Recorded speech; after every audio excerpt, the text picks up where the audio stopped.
Сегодня на Осетинском театре были проведены пожарно-тактические тренировочные учения.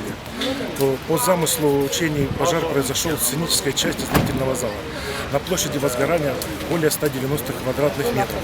К пожару привлекались силы и средства Владикавказского местного пожарного гарнизона по рангу пожара номер 3. По прибытию к месту пожара было установлено, что горит сценическая часть. В здании находятся люди.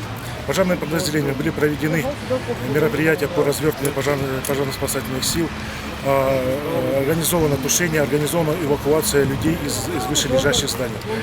Всего было эвакуировано около 50 человек и спасено 8 человек.